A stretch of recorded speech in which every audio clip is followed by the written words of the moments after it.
Bueno, como les decía, en histología todo es razonable, todo es razonamiento. No hay nada que haya que memorizar, todo es para deducir.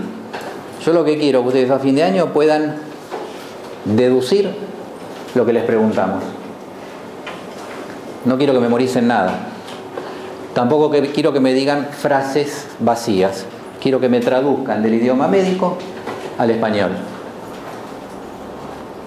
Y que después en base a eso ustedes puedan deducir. Quiero también que conozcan las reglas de oro de la histología. Ya que el libro no se consigue más, yo se las digo. Tenía ese libro publicado hace 30 años. El tema es tejido epitelial. Por empezar, de acuerdo al método de estudio, lo primero que tengo que saber es traducir la palabra epitelial. Y fíjense qué fácil. Epi quiere decir sobre. Telio quiere decir membrana. Entonces, el tejido epitelial o epitelio es una membrana que está sobre algo. ¿Sobre qué? Es lo que hay que saber. Es una membrana que está recubriendo los otros tejidos para que no estén en contacto con un espacio vacío.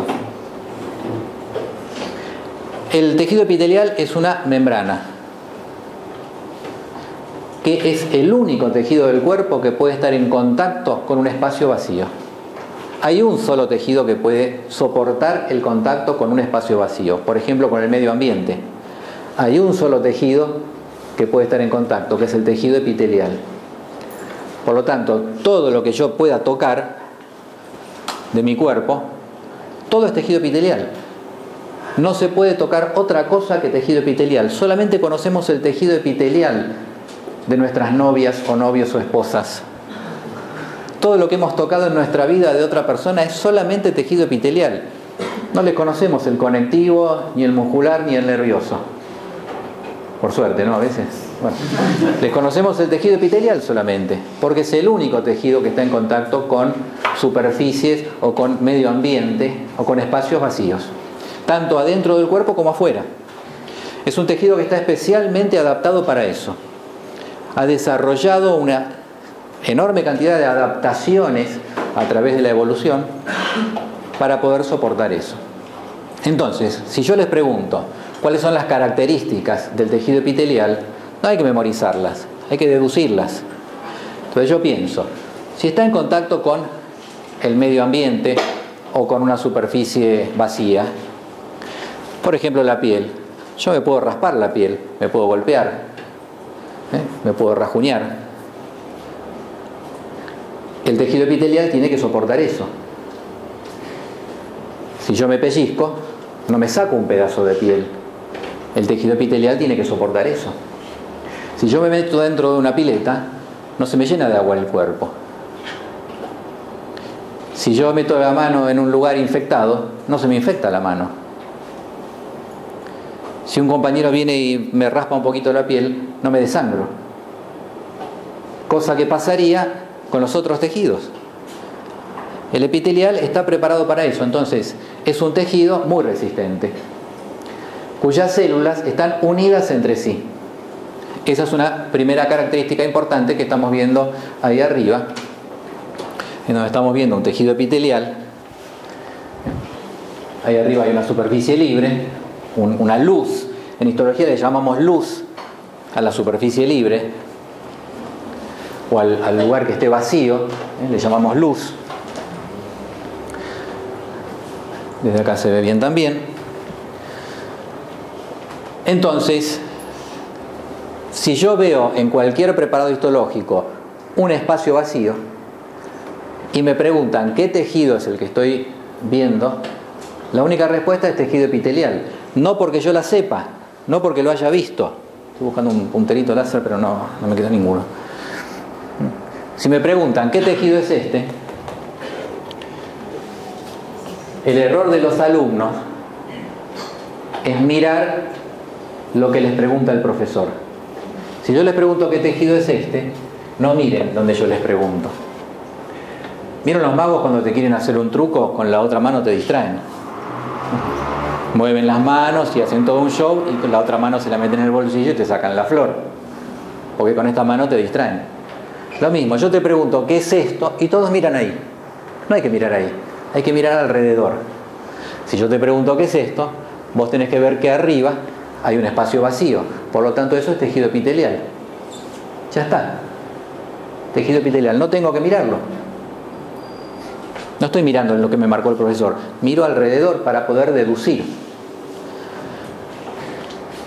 El tejido epitelial, por lo tanto, está siempre en contacto con una luz o con un espacio vacío. Eso se llama luz. Interna del cuerpo o externa. Las células están unidas entre sí. Yo lo que estoy viendo acá son los núcleos de las células.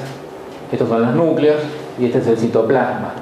Los núcleos, hemos estudiado en clase anterior, los núcleos con técnica de rutina siempre son basófilos. ¿Qué quiere decir basófilo? Vaso de básico, filo quiere decir afinidad.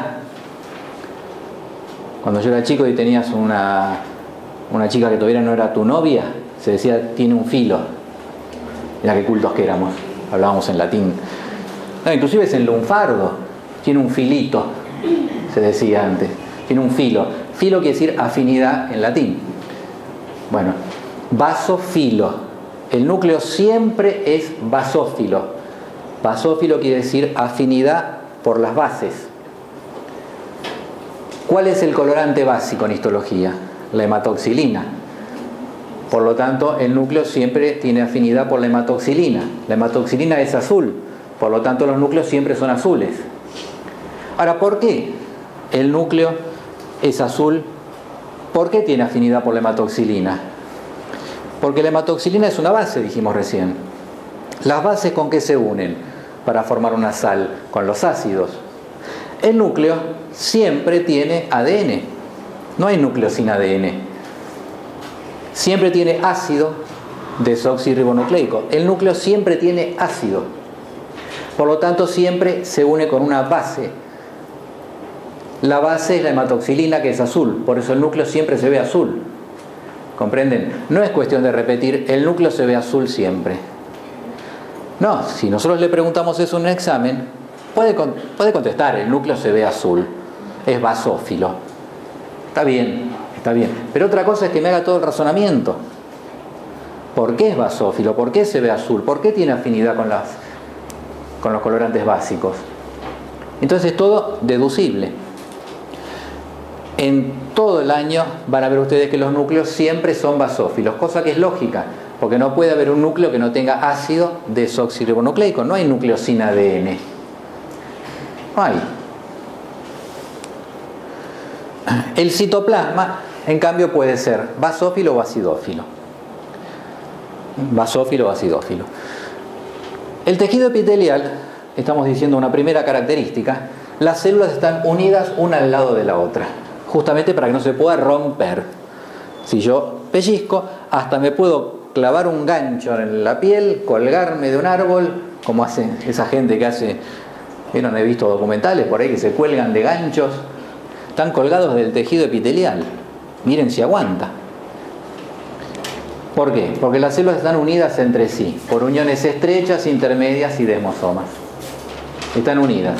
Si están unidas entre sí las células, entonces el tejido epitelial no tiene sustancia intercelular. Segunda característica. No la tuve que memorizar. No tiene sustancia intercelular. ¿Dónde la va a tener si las células están unidas entre sí? Si es un tejido que está en contacto con superficie, que se puede lastimar,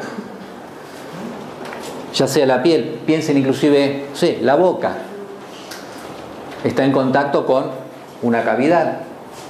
Todo es tejido epitelial, la lengua. Yo puedo comer un pedazo de pan duro y no se me rompe la boca ni la lengua. El tejido epitelial, entonces, las células están unidas entre sí, no tiene sustancia intercelular, está siempre en contacto con un espacio donde no hay un tejido, un espacio vacío o luz, le decimos. Otra característica razonable El tejido epitelial no tiene vasos sanguíneos. ¿Cómo se dice eso en idioma médico? Avascular. A quiere decir no vascular. Es avascular. ¿Por qué? Muy simple, porque si el epitelio tuviera vasos sanguíneos, yo me raspo así un poquitito y ya me muero de una hemorragia. No tiene vasos sanguíneos. Es avascular. Otra característica muy sencilla. Si no tiene vasos sanguíneos, ¿de qué se nutre? Se nutre de los vasos sanguíneos que están debajo del tejido epitelial. ¿Qué hay debajo del tejido epitelial? Regla de oro de la histología. Siempre en contacto con el tejido epitelial hay tejido conectivo. Siempre.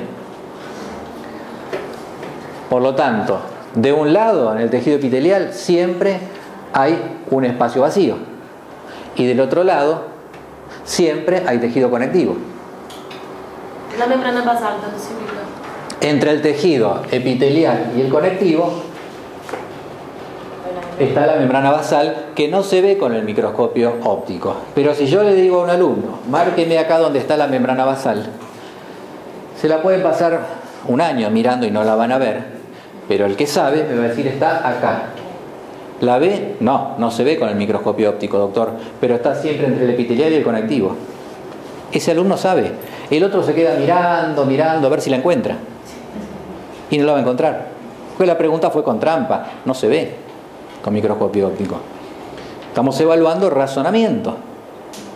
Ahora bien, entonces en contacto con el epitelio siempre, y no hay excepciones, está el tejido conectivo. El tejido conectivo es el que tiene los vasos sanguíneos. Esos vasos sanguíneos por difusión nutren al tejido epitelial, por difusión de sustancias. Entonces el tejido epitelial, ¿cómo se nutre, señor alumno? Por difusión a partir de los vasos del tejido conectivo que siempre está subyacente al tejido epitelial. Subyacente, sub debajo, yacente porque yace, subyacente. Miren qué terminología que tengo, wow. Nada, aprendí algunas palabritas. Entonces, siempre en el examen y al colega siempre le hablamos lo más técnico posible. Y al paciente le hablamos lo más simple posible. El médico tiene que ser un gran traductor. Yo al paciente no le puedo decir, mire, usted tiene una glomerulonefritis crónica y no. Tengo que decirle, mire, usted tiene una inflamación, itis, del riñón, nefro, de los ovillos que tiene adentro del riñón, glomérulo. Tiene una glomerulonefritis crónica. Tiene una inflamación de unos ovillos que hay en el riñón, señor. Ahí me entendió. Yo veo muchas veces por la tele los médicos que salen a dar el parte médico de un paciente famoso internado. Hablan al público y le hablan en idioma técnico. Está mal. A la gente le hablas en su idioma, en español. Al colega le hablamos en idioma médico. Entonces, en el examen, que es una práctica de la situación de atender a un paciente, eso es un examen en la Facultad de Medicina, es practicar para cuando atienden a un paciente. En el examen al profesor se le responde en idioma siempre técnico, lo más técnico posible, con las palabras más rebuscadas que tenga, para mostrarle que yo sé. Y al paciente el idioma más sencillo posible, para que lo entienda. Muchos médicos, aunque ustedes no lo puedan creer, no saben esa regla básica. Le hablan al colega, no, sí, este paciente está muy mal, este tipo se está por morir, está re mal. No, tiene una enfermedad aguda grave. ¿Cómo aguda y grave? Sí, aguda grave, está en estado terminal, está cerca del óbito, tiene una miocardiopatía dilatada, idiopática. Al colega en términos técnicos. Muy bien, seguimos deduciendo. Esto entonces, si yo le pregunto a un alumno, fíjense cómo se estudia histología, pregunto a un alumno, ¿qué es esto? Le marco en el microscopio acá y le pregunto, ¿qué es? Todos miran acá. No, miren todo. Y entonces dicen, ahí arriba veo un espacio vacío. Por lo tanto, esto es tejido epitelial. Por lo tanto, esto es tejido conectivo. Y hay otra regla. El tejido conectivo que está en contacto con el epitelio siempre es laxo. Es un tipo de tejido conectivo que se llama conectivo laxo. Por lo tanto, yo acá le marco a un alumno, el alumno pega un vistazo así general, tardás un segundo en mirar y decís tejido conectivo laxo. Muy bien. El que no sabe está una hora mirando, a ver si se da cuenta, a ver si encuentra un cartelito acá que le diga ¿qué es esto? No. Por eso les digo, esto es todo deducción. Muy bien. Hay dos tipos de tejido epitelial. Ya les dije las características básicas. Se llaman de revestimiento y glandular. Los dos tienen las mismas características que expliqué recién. Pero el glandular tiene una más. El glandular produce una enorme cantidad de ¿qué? Glandular. Glándula en griego quiere decir secreción. Secreción. Secreción significa sustancia que se vuelca. En griego, sustancia que se vuelca, secreción.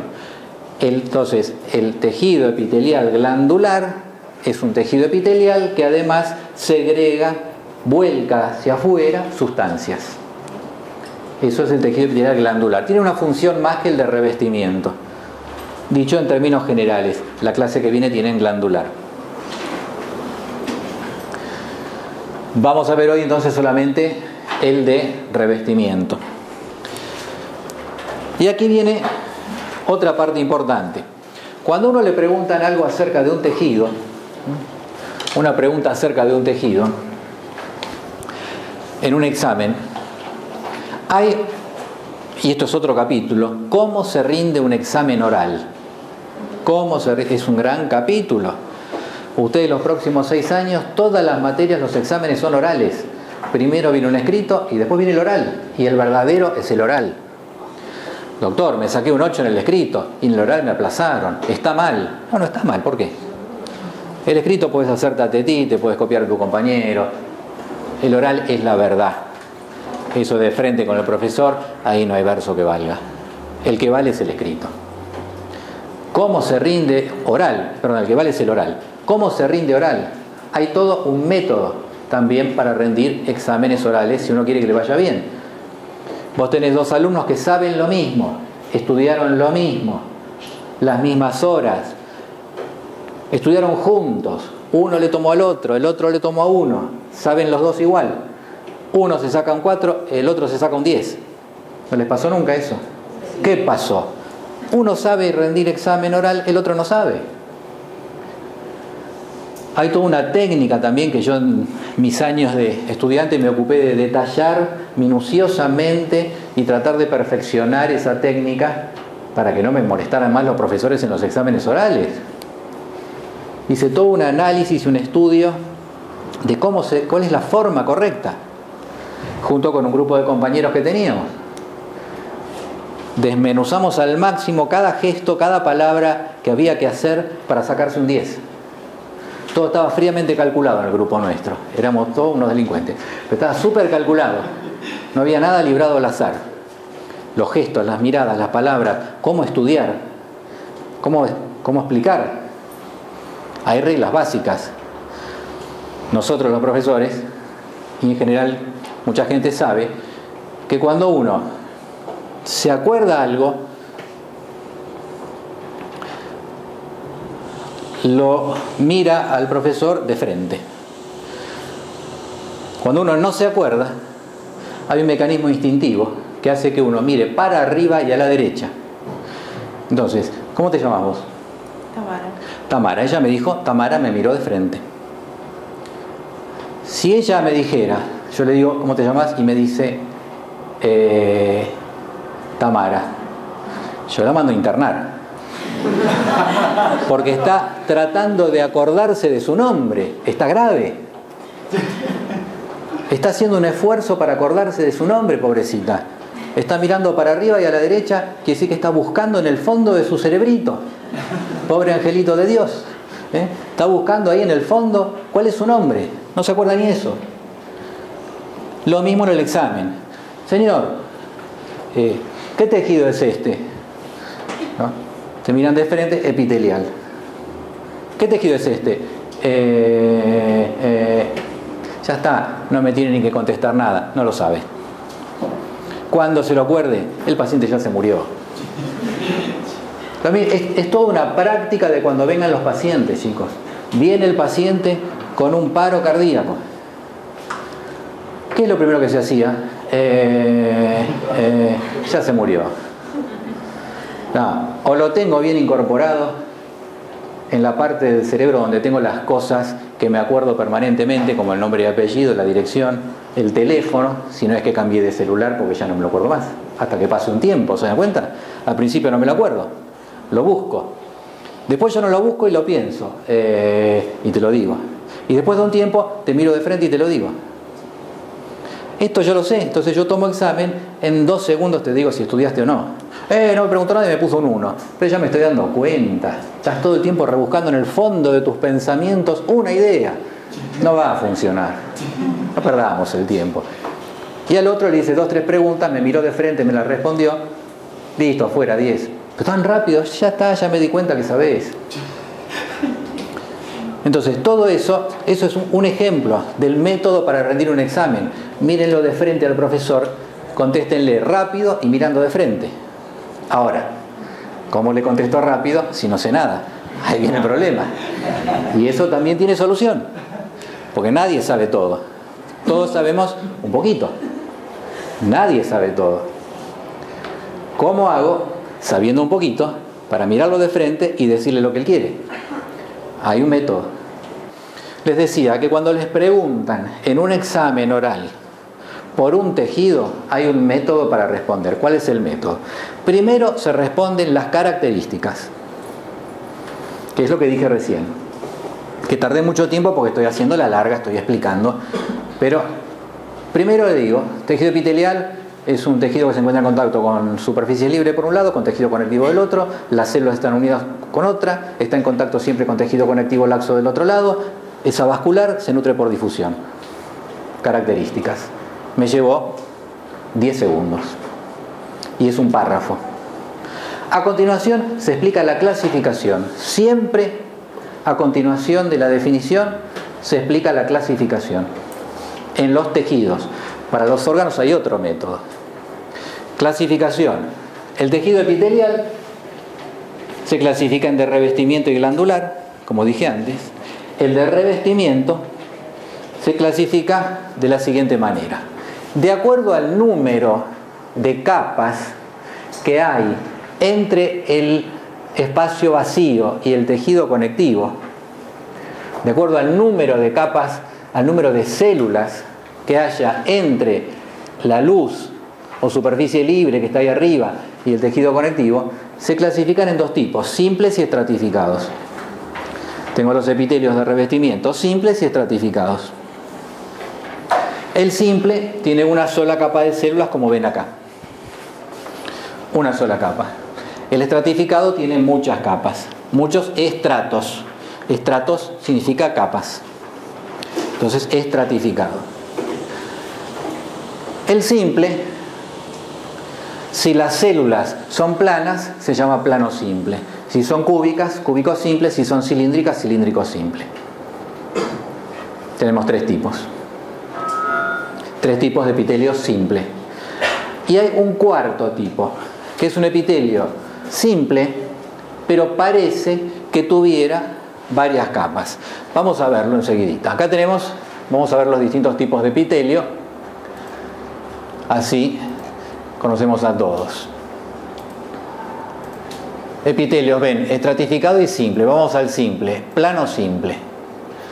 Vemos algunos ejemplos. ¿Dónde hay epitelio plano simple? Esto es fundamental.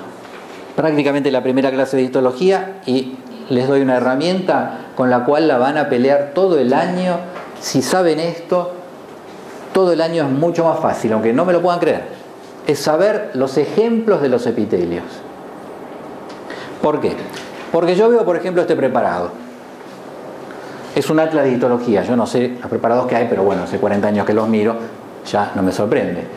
Y yo le pregunto al alumno, ¿qué es esto? Entonces, yo digo, si está en contacto con la luz, esto es tejido epitelial. Esto es un vaso sanguíneo. porque ya a lo largo del año voy a aprender a reconocerlo. Es un vaso sanguíneo. Si esto es un vaso sanguíneo, el epitelio es plano simple. No hace falta ni que lo mire. Si lo miro es cierto, estas células son planas. El epitelio es plano simple. Pero no hacía falta que lo mire, porque yo me doy cuenta que esto es un vaso sanguíneo.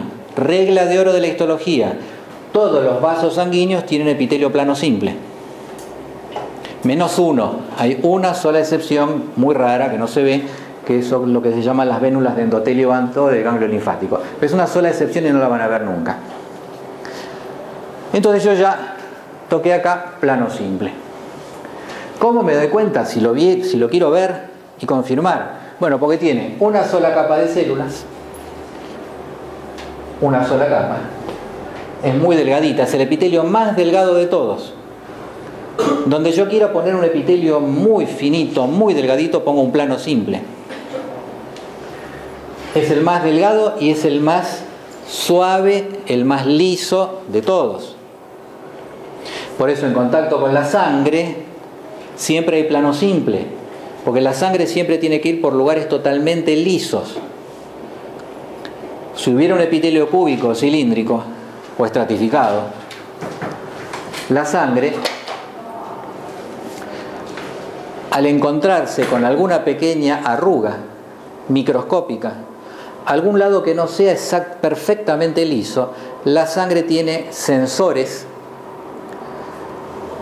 para detectar la más microscópica arruga y producir el mecanismo de coagulación, porque la sangre está, digamos, preparada como para, entre comillas, interpretar que ahí se está rompiendo el vaso sanguíneo. Encontró una arruga, interpreta que se está rompiendo, entonces coagula inmediatamente y nos salva de morirnos todo el tiempo.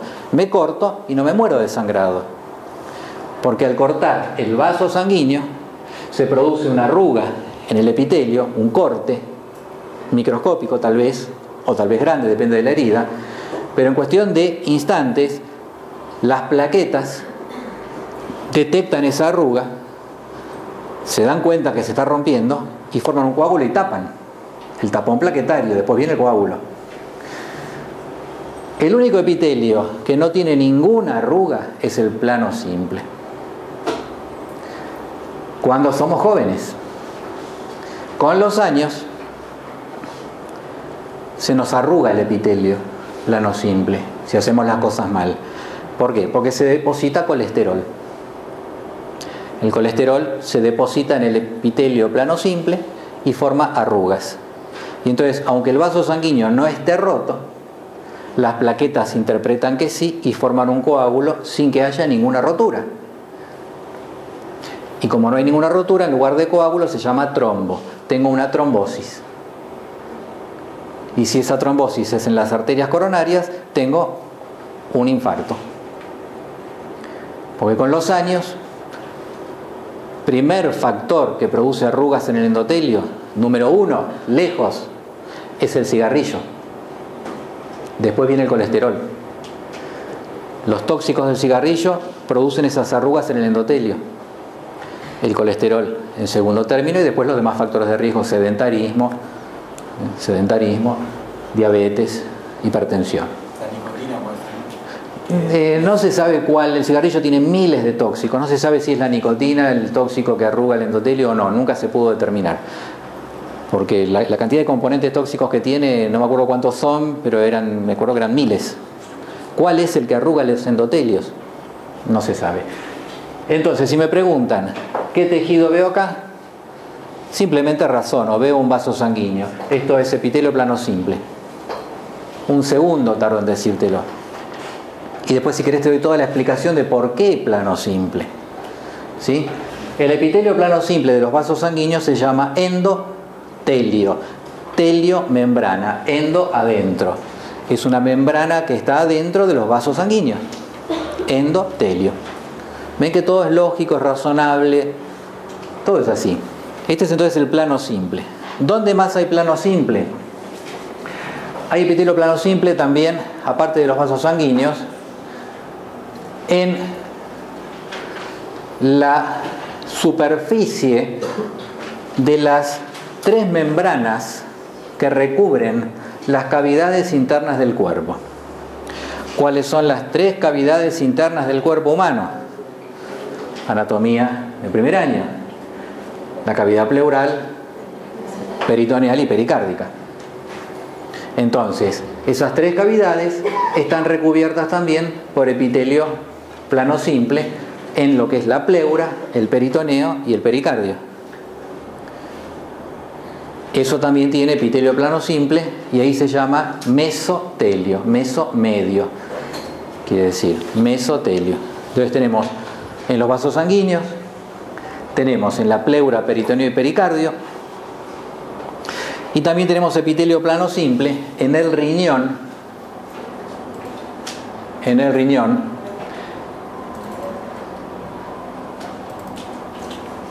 que estamos viendo aquí. Y vamos a ver cómo lo razonamos esto. Este es el epitelio plano simple que hay en el riñón, en lo que se llama la hoja parietal de la cápsula de Bowman. Pero eso va a ser para memorizarlo, porque los ejemplos hay que memorizarlos, hay que saberlos. Los van a ayudar todo el año. En este caso, tenemos otra norma interesante para estudiar histología, que es, como dije al comienzo, conocer a la familia. Hay algunas cosas en la histología que son fáciles de reconocer, que son sencillas de reconocer y que yo las veo y tengo que darme cuenta enseguida quién es por la imagen, nada más, por la cara, como sería cuando veo la foto de un familiar. Bueno, esto, cualquiera que lo vea, de tanto verlo, de acá hasta fin de año, solamente de verlo, tiene que darse cuenta que esto es un glomérulo renal o corpúsculo de Malpighi. Solamente de verlo, glomérulo renal o corpúsculo de Malpighi. Glomérulo, terminación ULO, es un diminutivo en latín. Glomérulo, túbulo, minúsculo, microtúbulo. Ulo es un diminutivo, ULO, ULA, ULE también. Son diminutivos. Tubérculo, son diminutivos. Entonces, glomérulo es un glomo. ¿Qué es un glomo? Un ovillo chiquito, glomérulo. Un ovillito en castellano. Ovillito, en latín glomérulo. Traducción. Glomérulo renal. O también corpúsculo. ULO, diminutivo. Cuerpo chico, corpúsculo. Es un cuerpito. En castellano, cuerpito. En idioma médico, corpúsculo. En esa tabla de equivalencias de las palabras hay que saberlo. Como cuando uno aprende inglés, lo primero es que te enseñan ¿qué es? Vocabulario. Esto es vocabulario médico. Yo, cuando me enseñaron todo esto, me tomé la costumbre de siempre tener a mano un anotador donde yo iba anotando todas las palabras que me enseñaban. Raíces griegas y latinas.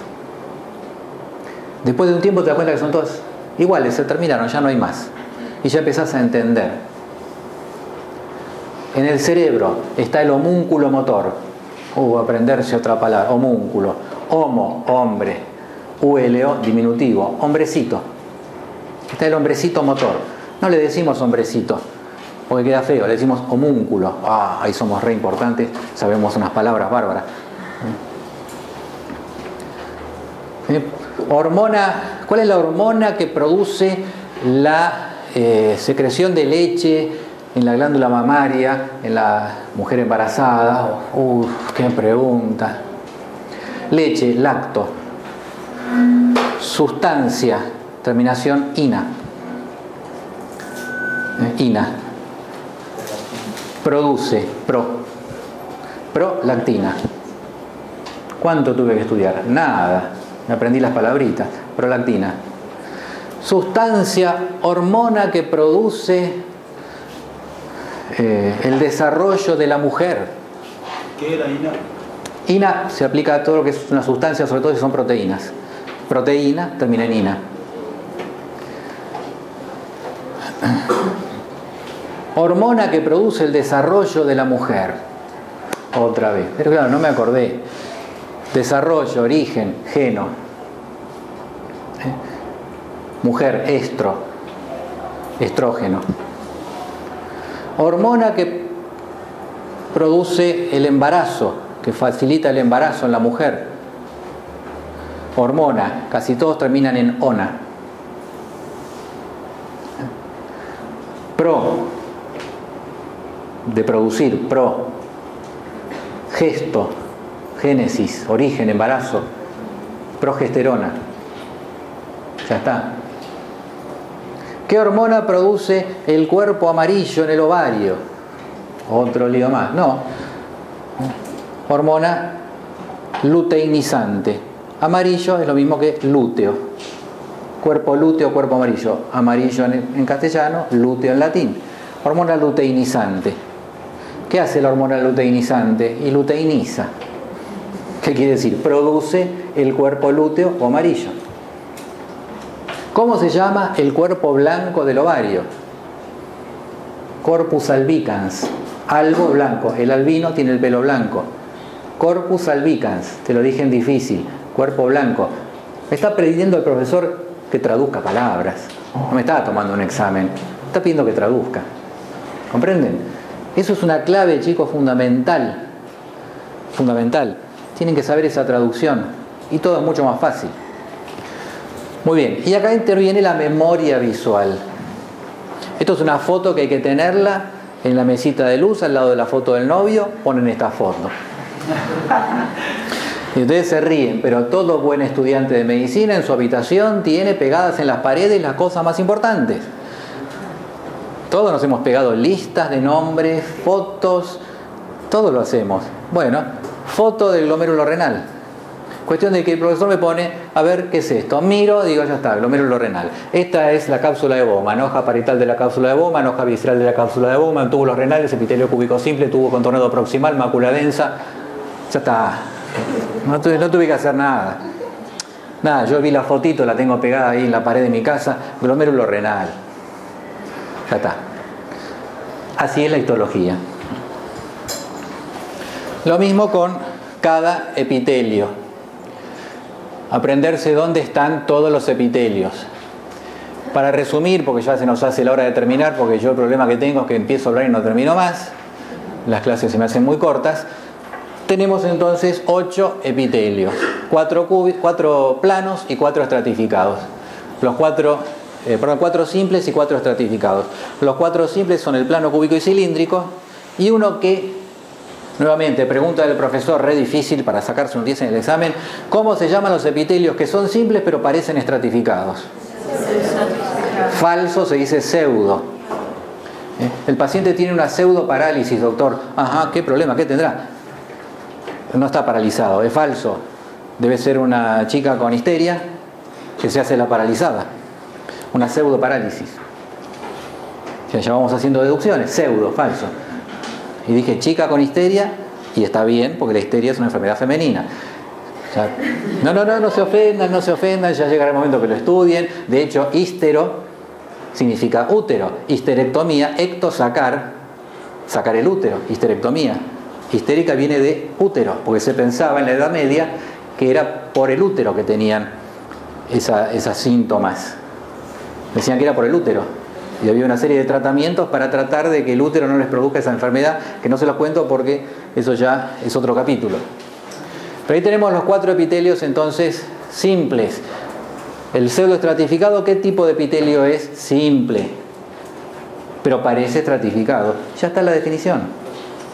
Y luego tenemos los 4 epitelios estratificados, que son plano cúbico y cilíndrico, y uno que no es ni una cosa ni la otra, que tiene de todo un poco. Tiene un poco de plano, un poco de cúbico, un poco de cilíndrico. ¿Cómo se llama? Polimorfo. Tiene todas, muchas formas. Formas. Polimorfo. Lo que falta ahora es aprenderse dónde está cada uno. En el apunte yo les he puesto la lista de dónde está cada uno.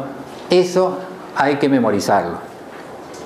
Eso es un ejercicio de memoria que tienen que empezarlo ahora y todo el año tener en la cabeza dónde están, porque siempre los va a ayudar. Ejemplo de cómo los va a ayudar. Vamos a poner un ejemplo. Acá tenemos examen final, el alumno se juega la vida, se juega ahí la nota, le pongo este preparado histológico y le digo que me diga qué órgano es, con este pedacito nada más.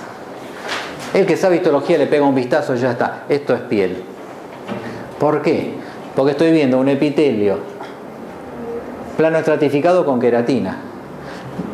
Ni siquiera me fijé si era plano estratificado. Fíjense lo que hice yo, por viejo, como siempre le digo, porque tengo mañas. Lo miré y vi arriba la queratina. Entonces yo ya me di vuelta y dije, si es queratina, el epitelio es plano estratificado, porque no hay ningún otro que tenga queratina.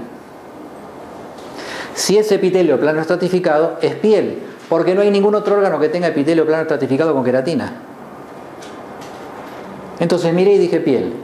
Sé mucho, no sé nada, sé solamente que eso es queratina, es lo único que sé. Y con eso yo te dije piel. ¿Comprenden? Esa es la metodología. Esto es todo razonamiento, 100% razonamiento. Muy bien, hasta acá llegamos con el tema de hoy. Evolución para poder soportar eso. Entonces, si yo les pregunto cuáles son las características del tejido epitelial, no hay que memorizarlas, hay que deducirlas.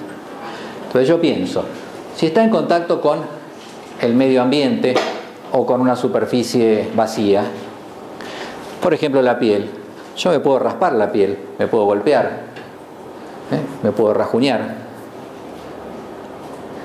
El tejido epitelial tiene que soportar eso. Si yo me pellizco, no me saco un pedazo de piel. El tejido epitelial tiene que soportar eso. Si yo me meto dentro de una pileta, no se me llena de agua el cuerpo. Si yo meto la mano en un lugar infectado, no se me infecta la mano. Si un compañero viene y me raspa un poquito la piel, no me desangro. Cosa que pasaría con los otros tejidos. El epitelial está preparado para eso, entonces es un tejido muy resistente, cuyas células están unidas entre sí. Esa es una primera característica importante que estamos viendo ahí arriba, en donde estamos viendo un tejido epitelial. Ahí arriba hay una superficie libre, una luz. En histología le llamamos luz a la superficie. Es una membrana que está recubriendo los otros tejidos para que no estén en contacto con un espacio vacío. El tejido epitelial es una membrana, que es el único tejido del cuerpo que puede estar en contacto con un espacio vacío. Hay un solo tejido que puede soportar el contacto con un espacio vacío, por ejemplo con el medio ambiente. Hay un solo tejido que puede estar en contacto, que es el tejido epitelial. Por lo tanto, todo lo que yo pueda tocar de mi cuerpo, todo es tejido epitelial. No se puede tocar otra cosa que tejido epitelial. Solamente conocemos el tejido epitelial de nuestras novias o novios o esposas. Todo lo que hemos tocado en nuestra vida de otra persona es solamente tejido epitelial. No les conocemos el conectivo, ni el muscular, ni el nervioso. Por suerte, ¿no? A veces. Bueno, les conocemos el tejido epitelial solamente, porque es el único tejido que está en contacto con superficies o con medio ambiente o con espacios vacíos, tanto adentro del cuerpo como afuera. Es un tejido que está especialmente adaptado para eso. Ha desarrollado una enorme cantidad de adaptaciones a través de la superficie libre o al lugar que esté vacío, le llamamos luz. Desde acá se ve bien también. Entonces, si yo veo en cualquier preparado histológico un espacio vacío y me preguntan qué tejido es el que estoy viendo, la única respuesta es tejido epitelial. No porque yo la sepa, no porque lo haya visto. Estoy buscando un punterito láser, pero no me queda ninguno. Si me preguntan qué tejido es este, el error de los alumnos es mirar lo que les pregunta el profesor. Si yo les pregunto qué tejido es este, no miren donde yo les pregunto. ¿Vieron los magos cuando te quieren hacer un truco? Con la otra mano te distraen. Mueven las manos y hacen todo un show y con la otra mano se la meten en el bolsillo y te sacan la flor. Porque con esta mano te distraen. Lo mismo, yo te pregunto, ¿qué es esto? Y todos miran ahí. No hay que mirar ahí, hay que mirar alrededor. Si yo te pregunto, ¿qué es esto? Vos tenés que ver que arriba hay un espacio vacío. Por lo tanto, eso es tejido epitelial. Ya está. Tejido epitelial, no tengo que mirarlo. No estoy mirando en lo que me marcó el profesor. Miro alrededor para poder deducir. El tejido epitelial, por lo tanto, está siempre en contacto con una luz o con un espacio vacío. Eso se llama luz. Interna del cuerpo o externa. Las células están unidas entre sí. Yo lo que estoy viendo acá son los núcleos de las células. Estos son los núcleos y este es el citoplasma. Los núcleos, hemos estudiado en clase anterior, los núcleos con técnica de rutina siempre son basófilos. ¿Qué quiere decir basófilo? Vaso de básico, filo quiere decir afinidad. Cuando yo era chico y tenías una chica que todavía no era tu novia, se decía, tiene un filo. Mira qué cultos que éramos, hablábamos en latín. No, inclusive es en lunfardo, tiene un filito, se decía antes, tiene un filo. Filo quiere decir afinidad en latín. Bueno, basófilo, el núcleo siempre es basófilo. Basófilo quiere decir afinidad por las bases. ¿Cuál es el colorante básico en histología? La hematoxilina. Por lo tanto, el núcleo siempre tiene afinidad por la hematoxilina. La hematoxilina es azul, por lo tanto los núcleos siempre son azules. Ahora, ¿por qué? Bueno, como les decía, en histología todo es razonable, todo es razonamiento. No hay nada que haya que memorizar, todo es para deducir.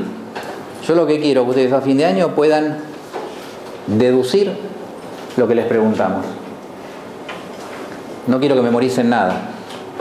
Tampoco quiero que me digan frases vacías. Quiero que me traduzcan del idioma médico al español. Y que después en base a eso ustedes puedan deducir. Quiero también que conozcan las reglas de oro de la histología. Ya que el libro no se consigue más, yo se las digo. Tenía ese libro publicado hace 30 años. El tema es tejido epitelial. Por empezar, de acuerdo al método de estudio, lo primero que tengo que saber es traducir la palabra epitelial. Y fíjense qué fácil. Epi quiere decir sobre. Telio quiere decir membrana. Entonces, el tejido epitelial o epitelio es una membrana que está sobre algo. ¿Sobre qué? Es lo que hay que saber.